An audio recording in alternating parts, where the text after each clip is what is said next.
welcome to Rubies Talk with Titi.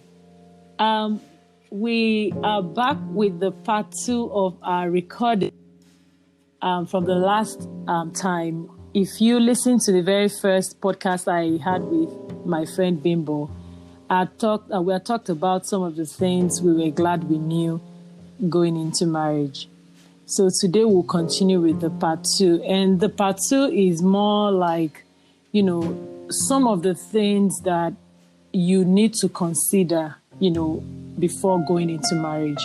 And it's not necessarily about the person you're getting married to. It's just, the whole thing, the person, the institution of marriage, the structure and some of things like that. And then once again, I'm going to put out a disclaimer. Bimbo and I are not experts in marriage. Yes, about 10 years now. And we, are kind of passionate about this topic. It's something we find interesting, but we are not experts. We are also still learning.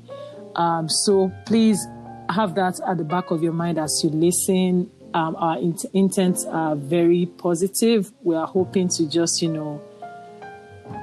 share and positively, impact people and, just talk about some of these things. We don't have any negative intent at all. So we hope that you be very open-minded and you don't have to agree with us in everything we say, but we hope that you can pick the very positive things and apply them if you wish. Bimbo, do you want to say something before we continue? I just want to say thank you for another opportunity. And just like you said, it's more or less like a sequel to what we had the last time. Some of the things we considered was what we discussed the last time. But this time around, we're trying to make it open to let people understand that, well, we've from our own experiences, we feel that these things seem to be important and a lot of times are ignored. So that's why we're trying to bring it out. And we hope that you get to take something out of our sharing today. And thank you once again, Titi, for bringing me on your platform. You're welcome. Excited about this. Well, thank you too. Thanks for always obliging. I really, really appreciate that. And we'll take it from there. All right. So we put down a couple of points just to kind of make it faster and save time. So I will just, mention some of the, things we put down, and then Bimbo and I will just talk around it. Yeah. So the first thing we think that people need to consider, before going into the institution of marriage, that we think maybe a lot of times people do not consider, is the question of what is important to my spouse. Yep. Like, what is priority to my spouse? It's much more than knowing who you're getting married to and getting seeing the kind of person you want to be with. You always have to ask that question of what is important to this person? Like, what is paramount to him or to her? Are they very family oriented, or are they very religious, very spiritual? Like, what things do they take as very key? Because these are the things that would form the bedrock of your marriage.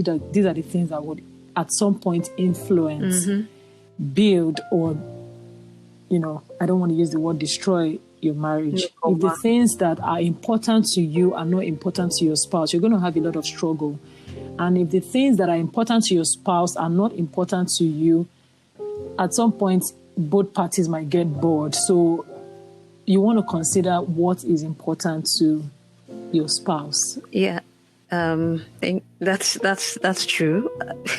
It's a very, very important issue that I believe, if ironed out, would help you put things in perspective. For example, my husband is a very self-driven person, and he's this kind of person that analyzes situations when he gets into them. Like, He plans. Before I met him, as in, I did not have that well structured. You are meeting somebody who is asking to get into a relationship with you, and the first thing he's talking about is, what are your 5 goals, mid-term, long-term plan? I'm like, for goodness sake, am I getting on a job or am I getting into marriage? You get. So, but structure matters to him. Yeah, he's a very structured. Planning matters to plans. Him. He tries to put things in perspective. So he shaped. I had to shapen up, because after I understood the kind of person he is, and I understood how much he valued those kind of things, I had to see if it was something that could work for me. It was a turn off for me at some point initially in the relationship, but then I think I also saw that his positive influence in that area helped me in planning my life as well, because sometimes, most of the time, a lot of us just leave things to fate and just let life happen. But this is a structured person. I realized that he valued structure, and he's this kind of person that write it down, make it clear, and run with it. That's his strategy. So I had to consciously put myself in that situation. So when we're talking about things that are important to your spouse, it is very, very critical that people consider this person, this man or woman. Is he somebody who is laid back? Is he somebody who is just okay with a single jiggy? Is he somebody who believes in an extended or a close-knit family? You get, there's some things that some people consider as being valuable that you might not, but you need to pay attention to. You need to really align your thoughts and know that, okay, can I work with this person? Is it and then there are some people that are very academic inclined, like you're getting into a relationship with somebody who is very particular about, so how many, like masters do you want to do? There's some people like that. That's what. And so if you're someone who is not, like, you're more very business inclined, like, let's make the money, that's what I'm all about. You're not about being studious or reading and stuff. You did not come to this life to read and die. Let us make money. So these are the things you want to, like, what's important to this person. Else you're going to go into it and you just would never be enough or okay for each other. We're not saying it would be a determiner for the marriage to go on, but at least you want to consider these things and have a better understanding. So you don't begin to have what we call clash of interests. This person is interested in this, you are interested in the other side. So it could and you're not just able to come to an agreement or something. Perfect. All right. So the next point we wrote down would be, we noticed that a lot of people know what they want going into marriage, right? Bimbo, like, someone knows, this is the kind of woman I want. This is the kind of man I want. This is the kind of marriage I want. This is the kind of setup I want in my marriage and all of that. But most times, people don't, pay attention to the things they do not want. Like the things they can't tolerate and the things they can't put up with. So you get what you're looking for, but TDH. It's coming with baggage. It's coming with a baggage that you didn't pay attention to. Is there any word like that baggage? Happens to a lot of people. So it's coming with some other things that you never paid attention to, because you're getting married to somebody, whether the person, whether his background, whether his exposure, whether his extended family, whether, like, so many other things are going to play a part in your marriage, right? So you're not just focusing on what this person is or what you want him to be. You have to pay attention to the other salient things surrounding her or him that might at some point influence your marriage and the success of it? Yes, I'm going to take it all from there. And I apologize. I will be making examples of myself a lot because that is the only experience that I have, right? Yeah, and that's what this conversation is all about, So yeah, we'll try to be very personal a little, as much as we can, to put it in perspective. Exactly. So that topic that he just raised, so that we can bring it home. And what Titi is trying to say is, you know that you want a cool, calm, and collected guy. You want a beautiful, round, and robust lady. However, do you also check within yourself that to see if this cool, calm, and collected guy has some habits or tendencies that you may not eventually be able to cope with? Because with a cool, calm, and collected guy could be a guy who is not necessarily domesticated and who is who just goes easy with life. It doesn't, and you want a man who is homely. I'm talking from experience. It became a problem at some point for me because my own spouse doesn't care so much for all those paparazzi within the home. So we was a point where we were literally clashing almost every time. Did I see it coming? Maybe not. Maybe not entirely. Or maybe you didn't pay attention to it. I may say I didn't pay attention to it to some extent. Or you didn't think it was that much of a big deal? Like I didn't see it as a big deal. It wasn't a deal breaker for me. It was something that we could have at least dwelt more on while we were cutting. But we never seriously paid attention to it. I just felt okay. One way or the other, we will walk around it, or not necessarily that he leaves everything to me, right? But he's this kind of person who doesn't consciously make that effort to. And having lived with a brother who is impeccable when it comes to house chores, you get it was a struggle for me. I had to but it took us some degree of conflict, reconciliation, and saying, okay, what exactly is it? What exactly do you want? This is what I expect of you. This is what I want you to do. So those are some of the areas that I think, is something that people considering marriage or planning to go into marriage should take very vital, because take it or leave it, some things will show up some years down the line, and you begin to wonder, can I live with this one? So those are some things that you need to sit down and really think, okay, what is a deal breaker for me? What can I not tolerate? What can I tolerate? What can I live with? So you need to consider those things. Okay, I like this guy because he's this, is this. Will I like him? Will I like him, and will I be able to live with him if he begins to do this and this and this? So those are the things that I think this point is really trying to address. Yeah. Completely agree with you, Bimbo.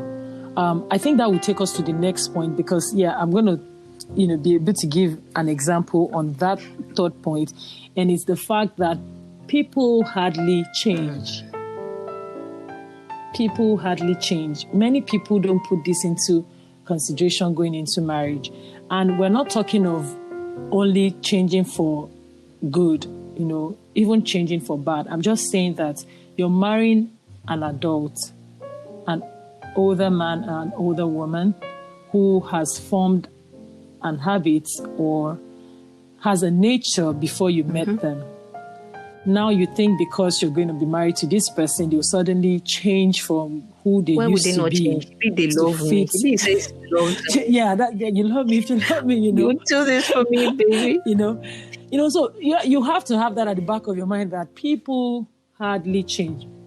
People change, but it doesn't come. I mean, if your spouse loves you and you make complaints about certain things, of course they would want to make that effort to be better or do better. But these are things that people do not consider. Let me give an example. When I shared this with my husband before, sharing it. When I was courting my husband, I knew he liked Arsenal. I knew he was very much into soccer as sport. Bimbo has a brother who is also a very crazy Arsenal fan, so she'll probably understand what I'm talking about. I knew my husband really liked Arsenal, was very into soccer, that's football, as Europeans and Nigerians would call it. But I didn't know the extent to which my husband was much into this thing. So I always thought that, his passion for this was probably because was single. He was single. There's no distraction. There are no kids. There's no woman disturbing him and giving him that attention to feel that part, and he has to fill it up with something else. So thank God it's not something else. Thank God it's soccer. Thank God it's Arsenal. But my husband is an Arsenal fan, if you know what I mean by that. My husband is what they call a diehard Arsenal fan. It's like a religion to him, My husband is one of those people that would know everything about the past, and a past Arsenal fan, a current Arsenal fan, the ones they are yet to have, the ones they just gave birth to, who are in the academy. Oh my God. Their first name, middle name, country of origin, best, like every single thing, all this, like more like all the scores. But it wasn't an issue for you in that. It wasn't an issue, but my point is, has he changed since then? It's over 10 years. I think it's actually getting worse. So what's the point here? The point here is, people, if you have this at the back, these are things you need to consider, that this thing you're making, you're saying your spouse to be display. If they never change or it never changes, would you still be okay? Can you cope? Or like, you don't want to start something that you already have an inclination that is going to end before it even starts. I mean, why would you do that to yourself?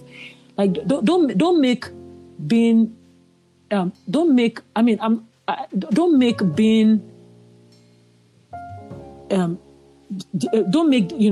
do let me put this properly. Don't make being divorced more attractive than being single. You can be single and happy. Why do you have to? Why are you trying to prove a point? By getting married, anyhow. When you know that you're saying something that might end the marriage, don't let pressure, don't let people or anything, consider these things. Don't settle until you feel settled.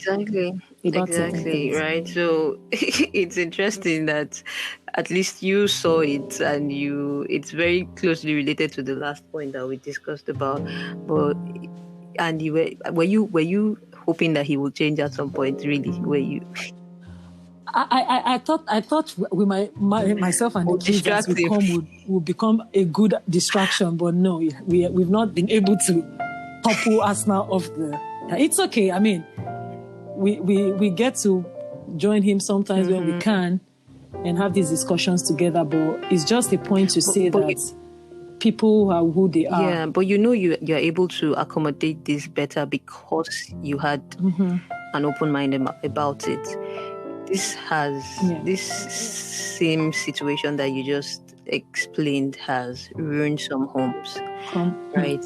Where the woman begins to feel, do you mean I'm not as important to you as this particular thing? But the Yoruba used to say something that ìyàwó tẹ́ ọba fi ijó fẹ́ ijó náà ló máa, or something like that, or something.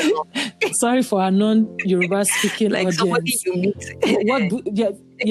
Whatever you marry, what people are trying to say, like something like whatever you marry a woman with is the same thing that you would need to keep her going, or something. Whatever like that, habit somebody has developed over the years, sometimes those habits die hard. Like, is it die hard? I mean, they don't die easily. They don't. It has to be something that if this one persists, am I good to go? Am I not? So It's a very, very, very important point, Titi, and I well done. And more grace to your elbow on the Arsenal journey. My own husband is a Arsenal fan. I say that a lot. And he laughs about it because it doesn't give so much worries. It doesn't bother so much about it. Yeah. I think we should attack Arsenal a little. Like, you see all these people who support this Arsenal club. They are kind of very similar, you know. Very loyal people. That's what they make good husbands, really. Take it or leave it. Argue with your keypads or your headsets or whatever. True. That's so loyal beings. I don't you get can stay it. committed to Arsenal and you will not be able to stay committed to a wife. Excuse me. We're going to the next point.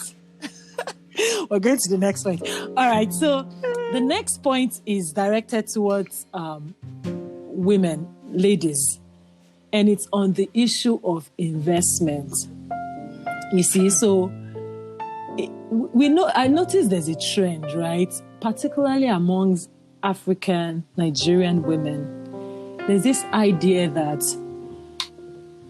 you start your major investment after I get married. Like, oh, there's some things people feel they can't do until they're married. People see marriage as the beginning of greater things. Of adulthood. I mean, it is. We're not saying it's not, but there are some things you can do, particularly as it comes to investment. Nothing stops you. I mean, look at it this way. A man is thinking of getting married, and some of the things he puts in place before getting married is, investments. He wants to have a house, he wants to buy landed properties, he wants to start a business, aside the job he has. But here comes the woman. The highest she would do is probably have some savings that she would squander when she's during the wedding. Like, what stops you as a woman from owning properties before you get married? Nothing stops you, really. So it's just a cultural, there's just this cultural thing. Because I know that I've had situations where some of my single friends, if a single lady wants to, for example, get a car, as tiny as a car may sound, I don't even consider a car as an investment. You know, I'm not. I'm going towards investment, but something that would make your life easy. As little as a car. As a car single lady, if you are trying to get one, they'll be like, no, don't do that. Oh, you drive men away from you. Men will begin to. But we're not even taking it further by talking about what exactly are you supposed to be doing while you're single as regards investments. Nothing should hold a woman down as it were with regards investment. You can really make big plans and then concretize these plans when you finally get married. Because was it you? Somebody was saying that some of these plans that you make while you are single, at the end of the day, may even be something you will fall back on eventually. When you're married. Because you really don't know how things may turn tomorrow. And you never know what could come out as that saving grace for your family.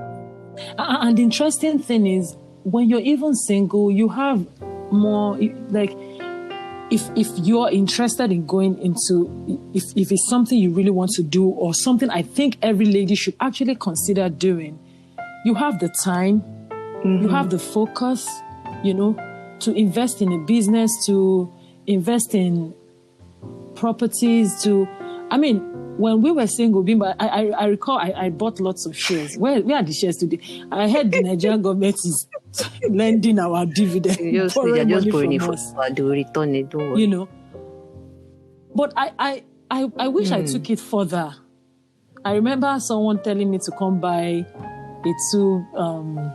a two-story, a completed building, right? It wasn't plastered and all of that, but it was built. It wasn't, the wiring hasn't been done and all of that. As far back as 2007, if I recall, 2007. And I didn't, like, they mentioned it, and my thought was, I'll do that when I get married. I mean, of course, like, it wasn't like I had the money then, but if I paid attention to it, maybe I could take a loan or do something. But the point really is, life does not really start when you get married. Life continues when you get married. Whatever you had before you got married becomes an added asset to your family. To your family. And more importantly, we're trying to address the women folk now. Ladies, don't limit yourselves. Just the way a man would. Don't limit yourself because of marriage. Don't think your life starts when you get married. No, your life does not start when you get married. Your life whatever continues. you have complements whatever your husband brings to the table. Both of you would join or merge forces and take it up from there. So there's no stopping you. I don't see, if nothing is stopping our guys from making plans for their future with you as the woman, then you should also make those plans as long as it is within your power. That's just basically what this is about. Right? Yeah. Right. Okay. Can we take that further to the career? Yeah, closely related to that is with regards career advancement. And like you said, I would say it affects both parties, but it affects ladies more. When you get into marriage, you begin to realize that it's not really easy to go back to school. Doing a program as a single lady where you did not have any worries, and now in marriage, God help you, you now have babies almost immediately. You're now trying to struggle to make what you can make it becomes very, very challenging. And then if you don't have a supportive spouse, it's worse. I mean, for some people, the BSc they have today is the last degree they ever. Because when marriage happens, life happens. Let's just cut that table. I said, Titi, please take it easy on some of us. I'm under this table that you are trying. Don't break my head.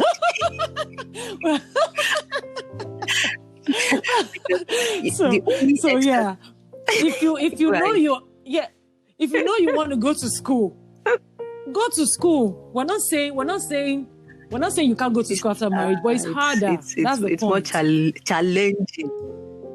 It's more challenging. Yeah, you really have to be very, very committed to get something else. I remember taking my program back then in Nigeria. My CIPM course was I started it before I got married. But my last diet, I remember it was done. I got married in August, and I think it was in August. Yeah, I had that diet in August, my dear. That was the toughest diet of all. And I knew you can relate.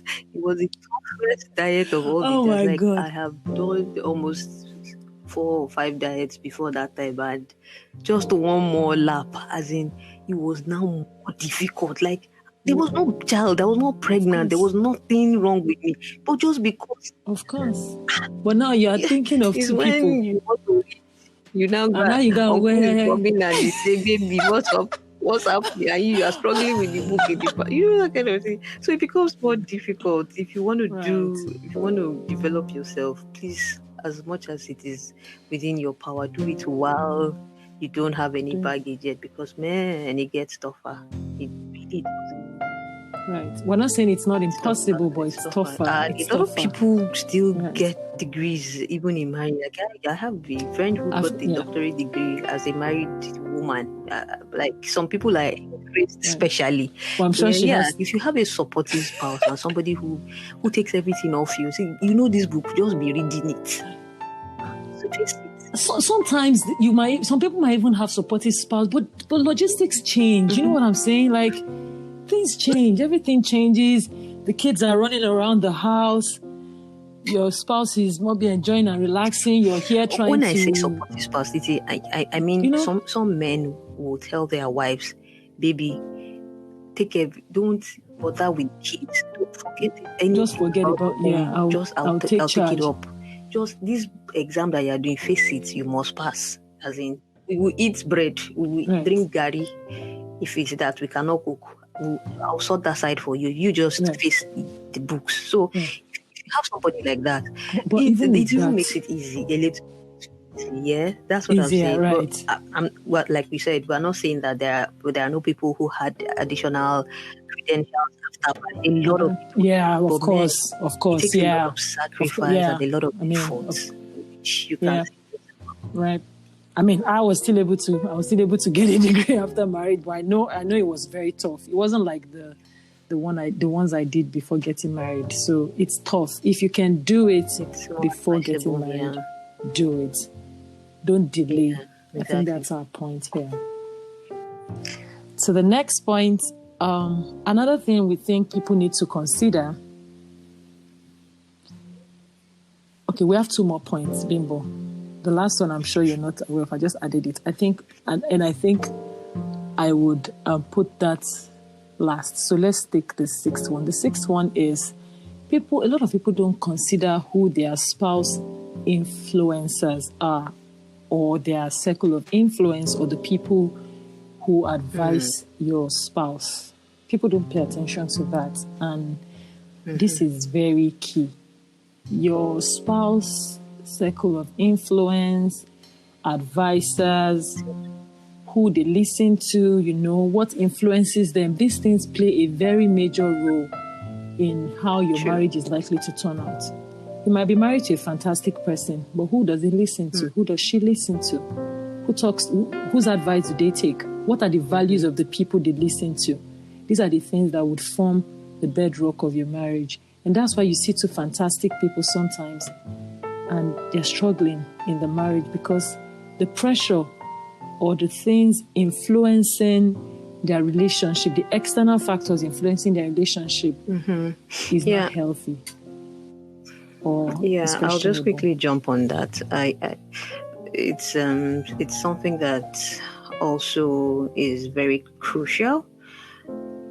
You see, having an advisor or somebody who speaks to your spouse is important. Having the right people influencing or whatever is important. Is important. Right?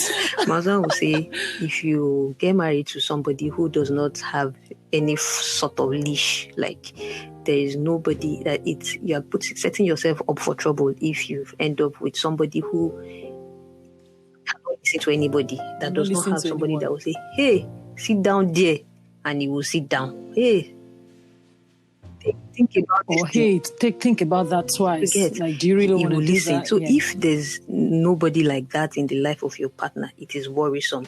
Now, if there is even somebody that they listen to, who are the people? Who are the things? What are the things?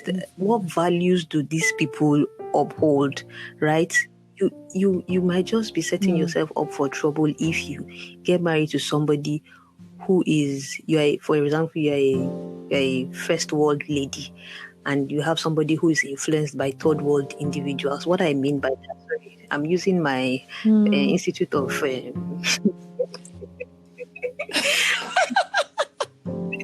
Institute of Personnel Management. It's actually my Family Institute training that is coming to 4 here. So what I mean by that is there are people who have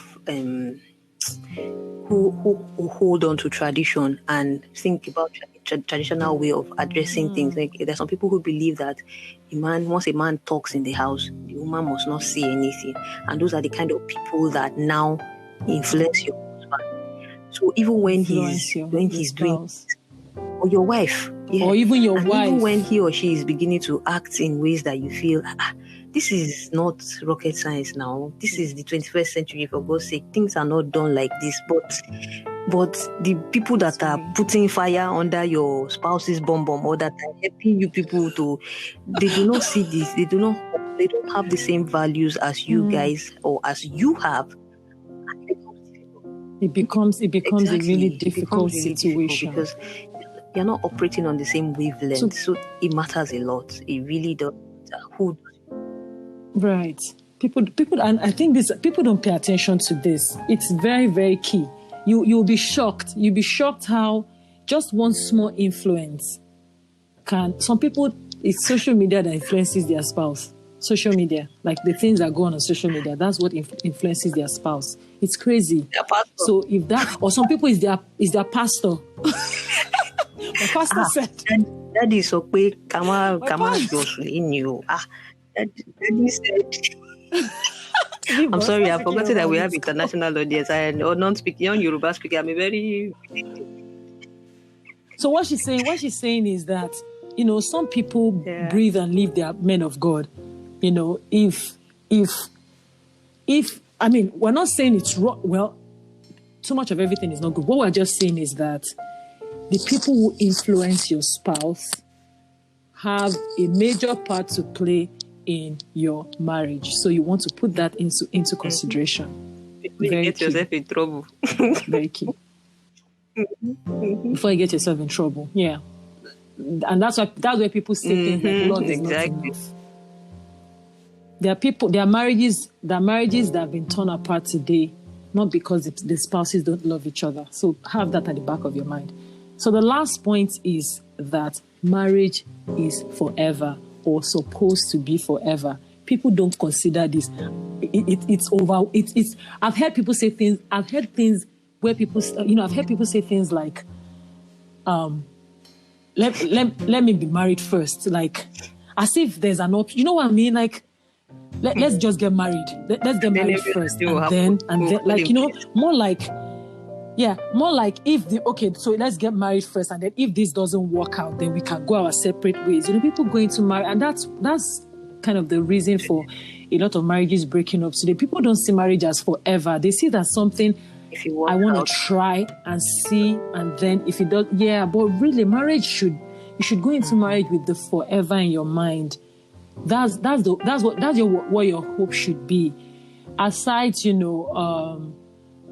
cases of domestic abuse and all of those violence and stuff like that, you should be able to walk around your challenges if your thought is forever. Like, I'm going into this to make things work with this person. Like I said, we're not talking about domestic violence here, or abuse of any kind, or emotional or any kind of abuse. We're just talking about people who just want to live for every reason.